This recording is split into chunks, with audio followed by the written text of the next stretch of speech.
Halo Sobat Kearsipan, kali ini kita akan memasuki bab 11, yaitu penyusutan arsip. Jadi, di sini penyusutan arsip akan memahami tentang mengenal penyusutan arsip dan melakukan penyusutan arsip. Nah, apa sih itu penyusutan arsip? Jadi, penyusutan arsip dalam Peraturan Kepala Arsip Nasional Republik Indonesia Nomor 37 Tahun 2016 tentang Pedoman Penyusutan Arsip dijelaskan bahwa penyusutan arsip adalah kegiatan pengurangan jumlah arsip dengan cara pemindahan arsip inaktif dari unit pengolah ke unit kearsipan, pemusnahan arsip yang tidak memiliki nilai guna, dan penyerahan arsip statis kepada lembaga kearsipan. Adapun kegiatan penyusutan arsip, yang pertama, memindahkan arsip inaktif dari unit pengolah ke unit kearsipan dalam lingkungan organisasi. Yang kedua, memusnahkan arsip yang telah habis retensinya dan tidak memiliki nilai guna dilaksanakan sesuai dengan ketentuan peraturan perundang-undangan. Yang ketiga, menyerahkan arsip statis kepada lembaga kearsipan. Selanjutnya, adapun tujuan-tujuan penyusutan arsip. Yang pertama, efisiensi dan efektivitas pengelolaan arsip. Yang kedua, menjamin ketersediaan arsip. Yang ketiga, menyelamatkan bahan bukti kegiatan organisasi. Yang keempat, mendayagunakan arsip. Dan yang kelima, pengawasan arsip yang bernilai guna tinggi. Selanjutnya, adapun prosedur dan teknik penyusutan arsip. Yang pertama, jadwal retensi. Jadwal retensi merupakan daftar yang berisi informasi mengenai jenis arsip, jangka waktu penyimpanan atau retensi arsip, dan keterangan yang berisi rekomendasi tentang nasib akhir arsip apakah dimusnahkan, dinilai kembali, atau dipermanenkan. Keterangan pada jadwal retensi merupakan pedoman dalam melakukan penyusutan. Yang kedua, ada teknik penyusutan arsip berdasarkan non-jadwal retensi arsip. Adalah penyusutan yang dilakukan suatu organisasi ketika organisasi tidak memiliki jadwal retensi arsip dan tidak mempunyai program penyusutan arsip secara periodik, serta kondisi arsip organisasi tersebut tidak teratur. Selanjutnya, ada tahap-tahap penyusutan arsip. Yang pertama itu ada pendataan arsip, yaitu merupakan kegiatan mengumpulkan, mengidentifikasi, dan mengolah data tentang arsip-arsip pada unit organisasi. Yang nomor 2 itu ada pengelompokan arsip. Kegiatan pengelompokan arsip dalam unit-unit keinformasi, termasuk dalam lingkungan kegiatan penataan arsip. Yang pertama itu ada pemberkasan arsip. Yang nomor 2 pendeskripsian arsip. Yang nomor 3 penomoran definitif dan penataan visi arsip. Yang nomor 4 itu penyusutan daftar pertelaan arsip atau DPA. Yang ketiga ada penilaian arsip, yaitu penilaian merupakan kegiatan menganalisis informasi dan fungsi terhadap sekelompok arsip untuk menentukan nilai guna dan jangka simpan arsip. Selanjutnya, melakukan penyusutan arsip. Prosedur-prosedurnya sebagai berikut. Yang pertama, pemindahan arsip inaktif. Yang kedua, pemusnahan arsip. Yang ketiga, penyerahan arsip statis.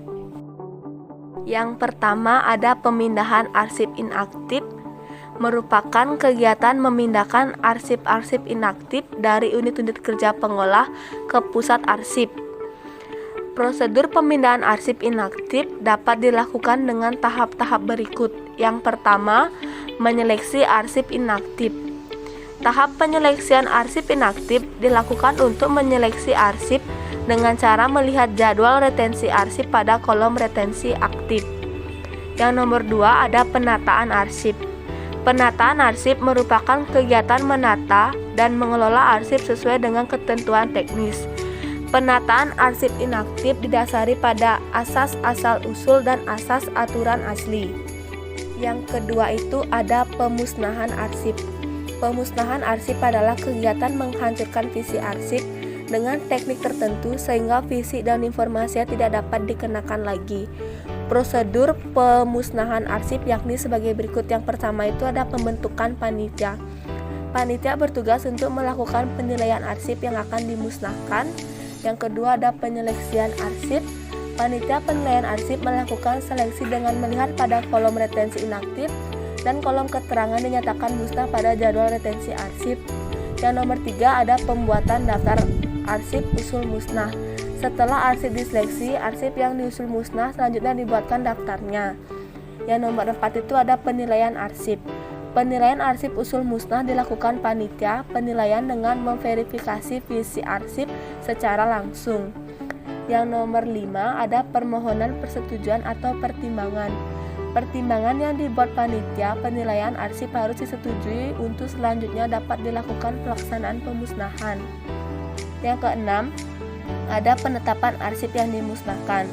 Pimpinan pencinta arsip mengeluarkan penetapan terhadap arsip yang akan dimusnahkan dengan mengacu pada persetujuan tertulis dari Kepala ANRI. Yang nomor 7 ada pelaksanaan pemusnahan.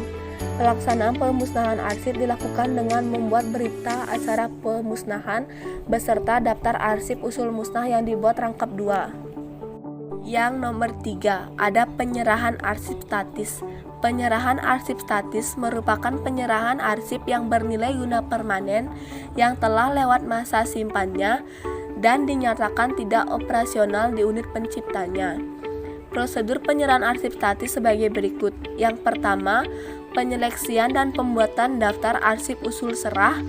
Menyeleksi arsip dengan melihat pada kolom retensi inaktif dan pada kolom keterangan yang dinyatakan permanen pada jadwal retensi arsip. Yang kedua, ada penilaian arsip. Dilakukan verifikasi secara langsung terhadap visi arsip yang termuat dalam daftar arsip usul serah. Yang ketiga, ada pemberitahuan penyerahan arsip statis. Pencipta arsip memberitahukan penyerahan arsip statis kepada kepala lembaga kearsipan sesuai wilayah kewenangannya. Yang nomor 4 ada verifikasi dan persetujuan. Selanjutnya, kepala lembaga kearsipan sesuai wilayah kewenangannya melakukan verifikasi daftar arsip usul serah, kemudian memberikan rekomendasi apakah menerima atau menolak. Yang nomor 5 ada penetapan arsip yang diserahkan. Persetujuan kepala lembaga kearsipan dijadikan landasan bagi pimpinan pencinta arsip menetapkan arsip yang akan diserahkan kepada lembaga kearsipan. Yang keenam ada pelaksanaan serah terima. Dalam pelaksanaan serah terima, selain visi arsip yang diserahkan juga dilengkapi dengan daftar arsip usul serah dan beritanya secara serah terima arsip.